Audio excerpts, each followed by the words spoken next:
श्री अयोध्या धाम में आपकी इस ट्रस्ट में असहाय वृद्ध गरीबों एवं भजनानंद की सरजू मैया की जय हो। अयोध्या धाम की जय हो।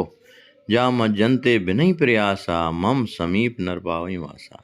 श्री राम जी महाराज की वाणी है। आइए घर बैठे आप परम पावन सरजू मैया के दर्शन कर रहे हैं।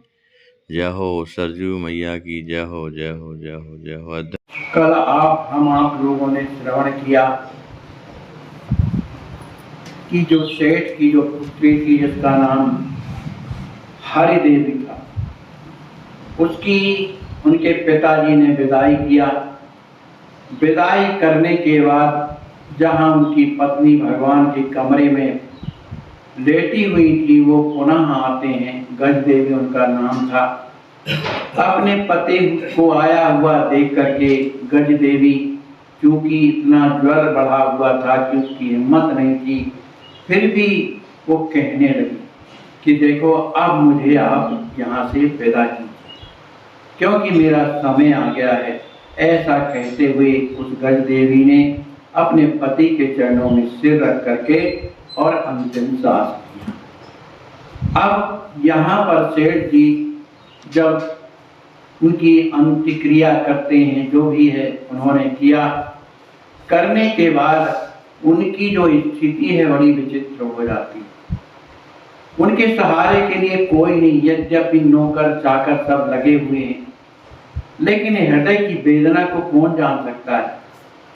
सेठ जी को रात में नींद नहीं आती, उठ करके पूरे घर में घूमते हैं, भगवान से प्रार्थना करते हैं, प्रभु एक लड़की थी तो वो भी चली गई, और मेरी पत्नी थी, मेरा सहयोग करती थी, आपकी कथा सुनाती थी, आपके गुणों को गाती थी, और उसको भी आप ले गए। अच्छा तो यही होता कि मुझे भी साथ में ले लेते। इस तरह से बड़े दुखी होते हैं, उन्हें नींद नहीं आती, पूरे घर में चक्कर लगाते हैं, उन्हें कहीं शांति नहीं मिलती है।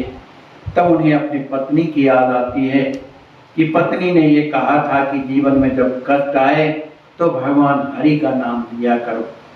तो भगवान श्याम सुंदर का हे कृष्ण हे कृष्ण हे श्याम सुंदर, इस तरह का नाम रटने लगते हैं। किसी तरह से उन्हें शांति होती है, लेकिन संसार में रहना है तो कहीं ना कहीं उसके कपड़े दिखाई देते हैं, टंगे हुए हैं, या कहीं खड़ी हो जाती है। तो जब उस जहाँ पर वो पहुँचते हैं सेठ जी, पुनः उसकी याद आ जाती, रोने लग जाते हैं। अब अपने मन की व्यथा किससे कहें, कौन सुनने वाला है। किसी तरह से अपने मन को समझाते हैं, भगवान का ध्यान करते हैं, उनका नाम लेते हैं। आखिर इनका जीवन इसी में चल रहा है, भगवान का नाम लेते हैं, फिर भी संसार हटता नहीं।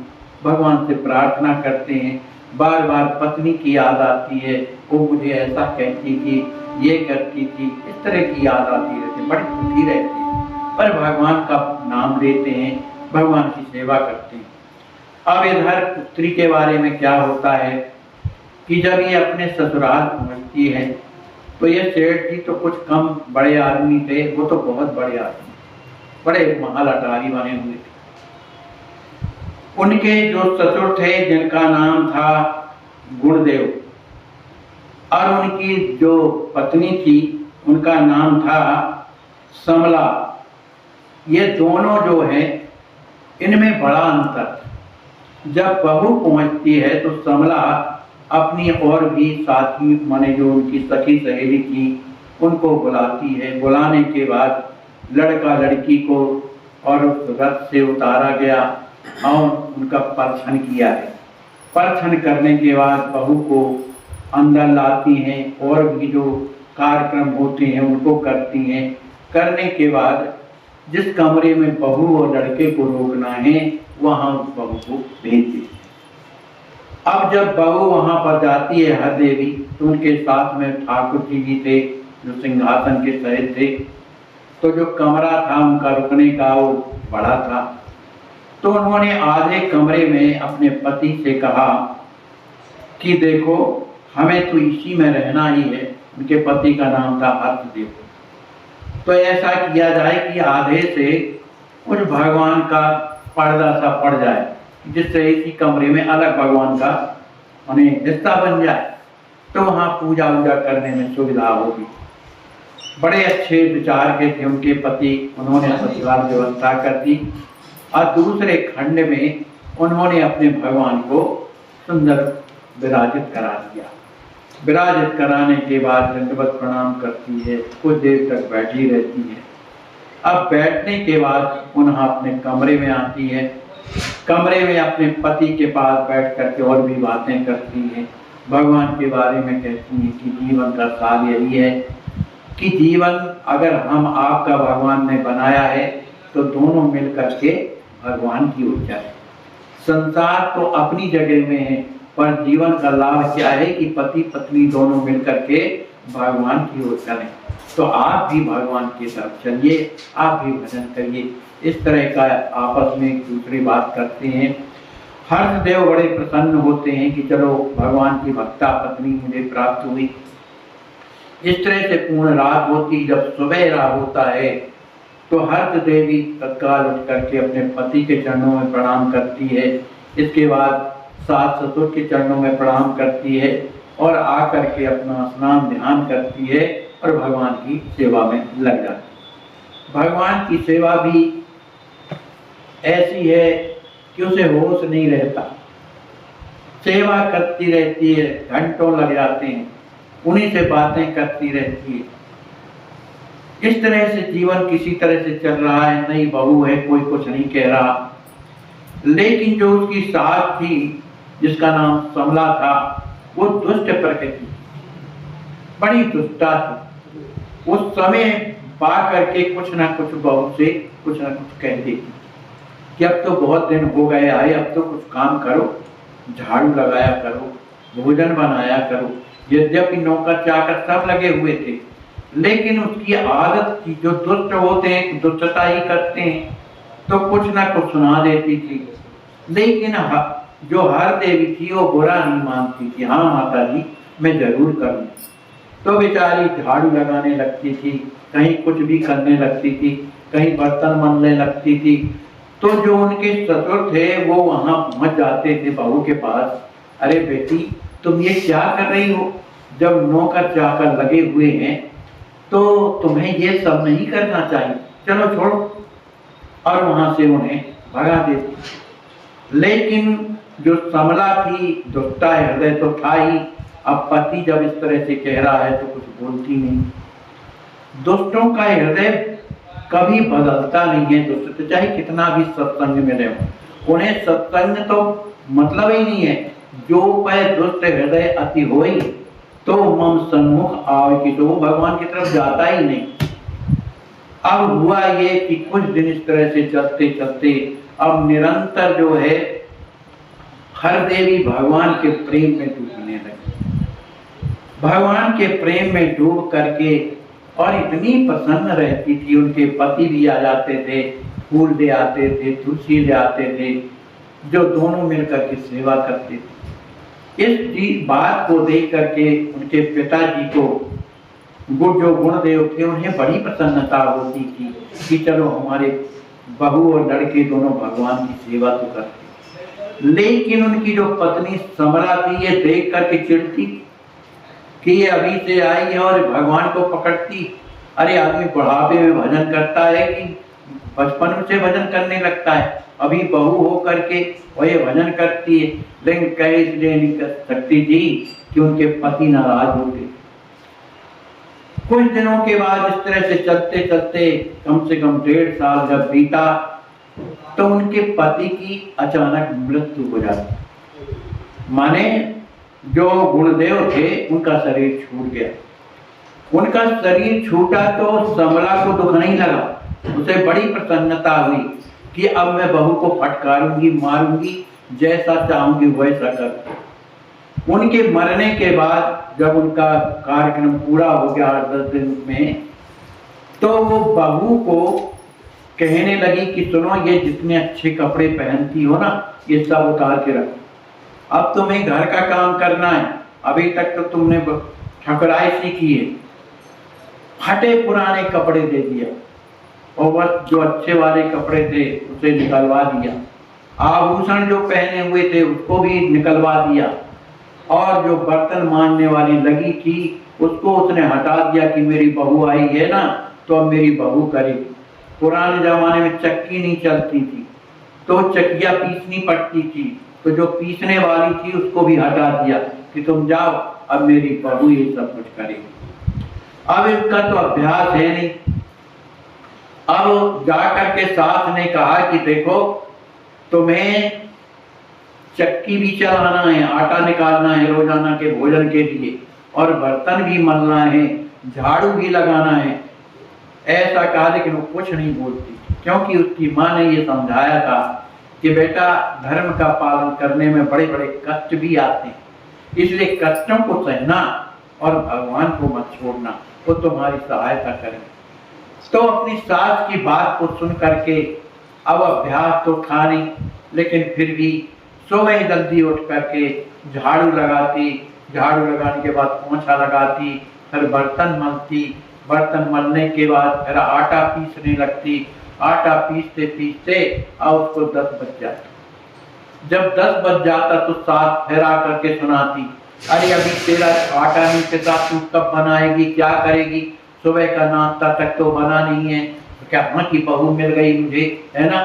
अरे तेरी माँ ने कुछ नहीं बताया है कि दूसरे के घर में क्या करना पड़ता है, तेरी बहू भी तेरे जैसे रही, मैंने तेरी माँ भी इसी तरह से गाली देना शुरू कर। लेकिन हरि देवी कुछ नहीं बोलती और रोजाना इसी तरह से करती थी। अब क्योंकि आटा पीसना, फिर नहाना धोना, फिर भगवान की सेवा करना और विलम्ब हो जाता था, तो वो ये चाहती थी कि मैं रात दिन बहू को डांटती रहूं। दुष्टों का स्वभाव ये होता है। लेकिन हर देवी के मुख में एक भी मलिनता नहीं रहती थी, वो प्रसन्न बनी रहती थी। उन्होंने अपने पति से कहा, हर्षदेव से, कि मैं तो काम में लगी रहती हूँ, काम इतना ज्यादा पड़ता है, तो आप एक काम करिए कि रोजाना भगवान की सेवा किया करें, क्योंकि भगवान पड़े रहते हैं, भूखे प्यासे रहते हैं, इसलिए आप सुबह से उनकी सेवा कर दिया करिए और मैं तो भोजन बना करके उन्हें खवा दिया करूँ। वो बड़े प्रसन्न होते हैं, वो भगवान की सेवा करने लगे। दोनों पति पत्नी में बड़ा प्रेम।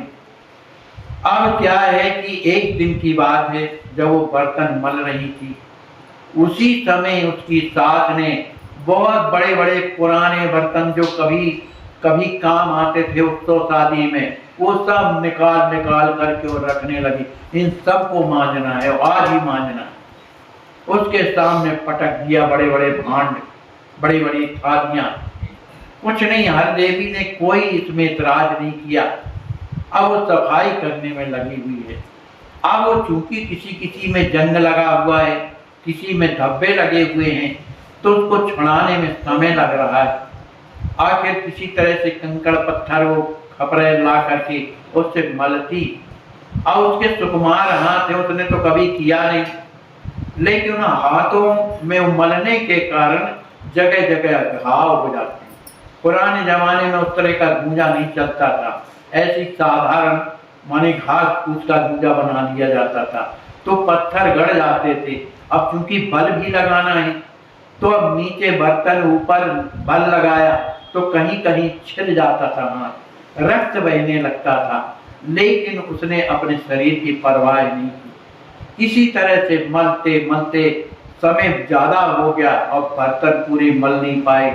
सास ने कहा, तू अभी तक क्या करती रही, अभी तक बर्तन नहीं मान पाई है। 2-4 थप्पड़ जमा दिया, मुंह से मार, लेकिन कुछ नहीं बोलती थी और ना उसके हृदय में दुख था। किसी तरह से बर्तन माले, समय ज्यादा हो गया, फिर स्नान किया, ध्यान किया, फिर इसके बाद भोजन बनाया। उस समय 3 बजे उसने लड़के से कहा कि देखो ये बहू के हाल देखा, 10 बजे भोजन मिलना चाहिए तो ये 3 बजे भोजन बना रही। ऐसी बहू आई है, मेरे तो लड़के के जो है भाग्य ही जो है बिगड़ गए। कहाँ से ऐसी बहू फंस गई, मेरा तो भाग्य ही दुर्भाग्य में बदल गया। दुनिया भर का जरूर बहू को कहा। यद्यपि उनका लड़का जो हर्षदेव ये जानता था कि मेरी माँ इससे चिड़ी रहती, अरे जो काम करना चाहिए वो तो करती ही है। अब उसने सोचा कि चाहे कुछ भी हो जाए, मेरी पत्नी है, उसे इतना कष्ट दिया जा रहा है माँ के द्वारा, अब मैं अपनी माँ के साथ नहीं रहूंगा। अब जब शाम हुई, पत्नी जब अपने कमरे में आती है तो उसका नित्य का नियम था कि वो अपने पति के चरणों की सेवा करती। अब जब चरणों को दबाने लगी तो जो गड्ढे पड़ गए थे, हाथ से जो खून निकलता था, जब दबाव पड़ा तो उसमें भी खून बहने लगा। उसके जो मुलायम कोमल कोमल जो हाथ थे वो बिल्कुल कड़े कड़े से हो गए, खून निकल रहा था। उनने देखा, हर्षदेव ने, अरे दिखाओ ये हाथ क्या हो गए। कहा कुछ नहीं, ये ऐसे ही है, थोड़ा मेहनत के कारण ऐसा हो गया, बाकी मुझे दर्द नहीं। उसने हाथ देखा और रोने लगा कि देखो मेरी माँ कैसी दुष्टता का काम करती। मैं जानता हूँ कि तुमसे वो बर्तन मंजवाए जो कभी कभी काम में आते जब उत्सव होता, लेकिन आज तुम्हें मांजने के लिए दिया, लेकिन माँ है, मैं क्या कहूँ।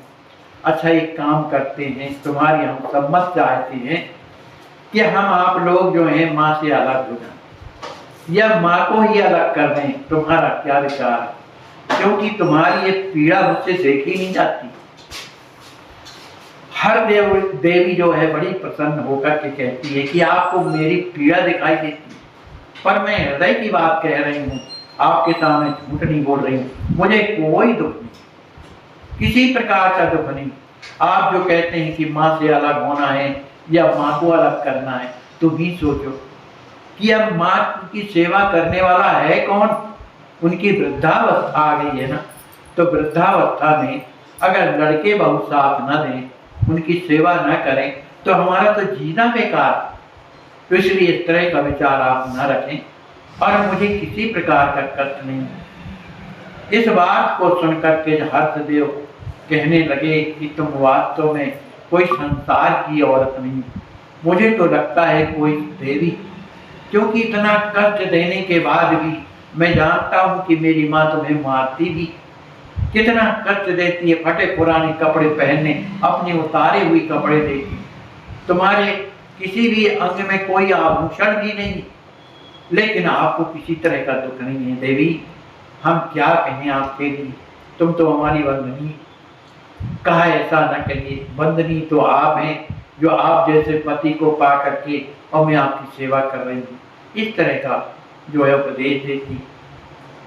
अब होता क्या है कि जब सवेरा होता है तो जिसकी जो आदत पड़ी होती है वही, अरे बहू तू पता नहीं कैसी है, अभी तक पूरा काम पड़ा हुआ है और तू पता नहीं कहाँ बैठी रहती है, तेरे समझ में नहीं आता है क्या कर, मैंने बिना मतलब की बात कर रहे। उसी समय हर्षदेव वहां पर पहुंच जाते हैं, कहते हैं माँ आखिर पूरा घर का काम तो यही करता। अच्छा अब तू भी बात लड़ाने लगा, बहू का पक्ष लेने लगा।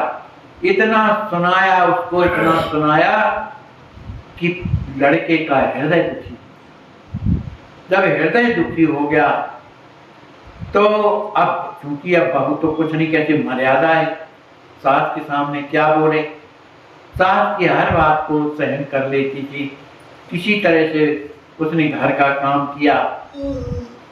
घर का काम करने के बाद जब अपने कमरे में दोनों लोग जब बैठते हैं तो हर देवी कहती है कि सुनिए, आपने जो माँ को इस तरह से कह दिया ये आपने ठीक नहीं किया, क्योंकि आपको ये सब नहीं कहना चाहिए। अरे मैं आपसे कुछ कहती, शिकायत करती, तब आप इस तरह से कहते। बोलो उनके हृदय में क्या वेदना हुई कि उन्हें आप तक तो कुछ न कुछ कह दिया, और उनके कहने से जो आपको पीड़ा हो रही है, इस पीड़ा को मैं सहन नहीं कर पा रही। मुझे पीड़ा बिल्कुल नहीं है, लेकिन आपको जो ये पीड़ा हुई इसको मैं सहन नहीं कर पा रही हूँ। इसलिए मेरे हाथ जोड़ करके प्रार्थना है कि आज के बाद कभी माँ को कुछ नहीं कीजिएगा। देखो वो हमारे लिए ही तो करती, मुझसे जो काम नहीं बनता है वो बताती हैं, डांट करके, फटकार करके। वास्तव में मेरी गलती है ना, क्योंकि मुझसे काम आता नहीं, तो मुझे तो समझाती ही तो हैं। अरे वो नहीं समझाएंगी तो कौन समझाएगा। तो मेरा वो बुरा नहीं कर रही है, सब प्रकार से मेरा हित कर रही हैं, पर मुझे इस बात का दुख है कि मेरी सास मुझसे जो प्रसन्न नहीं है, जो नाराज हो रही है, तो उस नाराजी के कारण जो क्रोध हो रहा है, तो जलन उन्हीं को तो हो रही, उन्हीं का तो हृदय दुखी हो रहा है। अब मैं उसके लिए क्या कर सकती हूँ, इस बात का मुझे दुख है। और आप जो दुखी हो गए उनकी बातों से, इस बात का मुझे बड़ा दुख है। आखिर वहां से अब उसे हर देवी को नींद नहीं आ रही, उसे दोनों का दुख है, सास का भी और अपने पति का भी। आकर के भगवान के पास सामने बैठ जाती और प्रार्थना करती, प्रभु मेरी माँ ने आपको सौंपा है, मुझे सौंपा है कि तुम इनकी सेवा करना, और हर तरह से ये तुम्हारी मदद करेंगे। जो तुम्हारे सामने समस्या हो, जो भी तकलीफ हो, तुम इन्हीं से कहना, किसी से मत कहना। तो प्रभु मैं आज आपसे कहना चाहती हूँ, मैं नहीं चाहती हूँ कि आपसे कुछ कहूँ, लेकिन मेरे पति आज बड़े दुखी हो गए, क्योंकि उन्होंने मेरे कारण माँ से कुछ कह दिया। तो उधर माँ भी बड़ी दुखी हो गई कि मेरा पुत्र मुझसे जवान लड़ाता है, लेकिन इस सब की जड़ क्या है, मैं हूँ। इसलिए मेरी आपसे बस यही प्रार्थना है कि आप मुझ पर कृपा करिए। कृपा क्या करना है, जो मेरी सास है इसके मन को बदल दीजिए, ये भी आपकी भक्ता हो जाए, आप की सेवा करने लगे, ये पूरा घर आपकी सेवा में लग जाए। प्रभु कितनी बड़ी प्रसन्नता होगी। मुझे काम करने का कष्ट नहीं है, मैंने तो माँ को जवान दे दिया था कि मुझे चाहे कोई मारे, चाहे पीटे, चाहे भूखा रखे, मैं एक शब्द नहीं बोलूंगी, अब पूरा काम करूंगी, मुझे कोई दुख नहीं है। सास मुझे जो कहती है, तो सास के हृदय में जो पीड़ा होती है, जलन होती है, और मेरे स्वामी के हृदय में जो आज विषाद हुआ मेरे के कारण, तो हे प्रभु मुझे कुछ नहीं चाहिए, केवल इन दोनों के हृदय में शांति हो जाए, ये दोनों भगवान की आपके चरणों की ओर चलें। और प्रभु मेरा भी जीवन का कोई ठिकाना नहीं, आपकी मैं हूँ, आप मुझे अपना मानते हैं कि नहीं, ये मैं कैसे जान सकती हूँ। इसलिए आप मुझे अगर मानते हैं, मुझ में आपको पाने की क्षमता तो नहीं है, ये मैं अच्छी तरह से जानती हूँ, लेकिन मेरे आप है, मेरी माँ ने आपको मुझे सौंपा है। अगर आप थोड़ा बहुत भी मुझ पर प्रेम करते हैं, मेरे इन चरित्रों पर आपको कुछ आनंद आता है, तो आप मुझे एक बार दर्शन दें, और मुझे कुछ नहीं चाहिए। मेरी सास का जो मन है उसे बदल दीजिए, मेरे पति के जो हृदय में जो संताप है उसको ठीक कर दीजिए, और मुझे दर्शन दे दीजिए, और मुझे कुछ नहीं चाहिए। ऐसा कह करके वो हर देवी फपक करके रोने लगी, रोते रोते बेहोश होने लगी। उससे रहा नहीं जा रहा है कि भगवान कब कृपा करेंगे, कब प्रकट होंगे, कब दर्शन देंगे।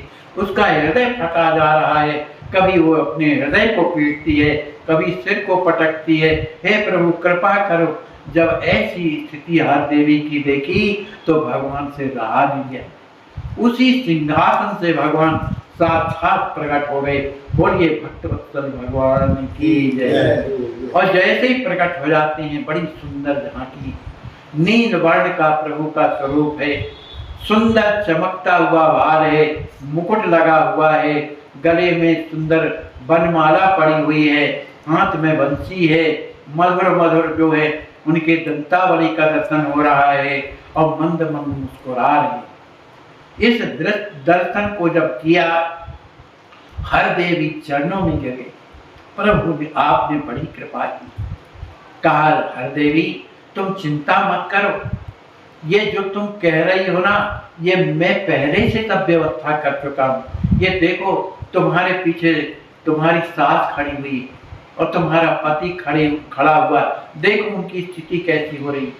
जब पीछे मुड़ करके देखा, इधर तो भगवान अंतर ध्यान हो गए दर्शन दे करके, केवल उन्हीं को दर्शन दिया, केवल हर देवी को, जबकि वो दोनों के दोनों वहां थे, उन्हें दर्शन नहीं मिला। दर्शन दे करके अंतर ध्यान हो करके, और जब खड़ी होती है देखती है, तो साथ हाथ जोड़े रो रही, कहती है बेटी मैंने तुम्हें बड़ा कष्ट दिया, मुझे क्षमा कर दो, और वो चरण पकड़ने लगती है तो हर देवी हाथ पकड़ लेती है, उनके चरण पकड़ लेती है। आप ये ऐसा उल्टा क्यों कहती हैं? अब मैं तो आपकी पुत्री के जैसे हूँ, आपने मुझे कोई कष्ट नहीं दिया, घर का काम करना ही तो सिखाया है। कहा नहीं नहीं, बड़ा कष्ट दिया मैंने तुम्हें, मुझे याद आती है, मेरा हृदय फटता है, तुम तो मुझे जो है क्षमा कर दो। कहा माता जी क्षमा अगर मांगना है तो ये बैठे यहीं से क्षमा, ये क्षमा कर सकते, मैं क्या कर सकती हूँ। वो जा करके भगवान के चरणों में गिरती है। उनके जो पति थे वो भी खड़े हुए हैं, उनके भी नेत्रों से आंसू बह रहे हैं। उसी दिन से तीनों लोगों का जीवन एकदम संसार से अलग हो गया और भगवान में उनकी ममता हो गई। वो तीनों के तीनों भगवान की सेवा में लग गए। बड़े आदमी तो थे ही, साधु संतों को बुला बुला करके अपने यहाँ उनकी सेवा करते थे, उनके द्वारा कथा सुनते थे। कथा सुनने के बाद जैसा साधु संत बताते थे उसके अनुसार वो आचरण करते थे, भगवान की सेवा करते थे। इस तरह से उन्होंने अपने जीवन को भगवान में समर्पित कर दिया और तीनों के तीनों भगवान के भजन में लगे हुए हैं। सभी साधु संत करके उन्हें आशीर्वाद देते हैं। इसके आगे की कथा क्या है इसमें नहीं है। बोलिए श्री सीताराम जी महाराज की जय।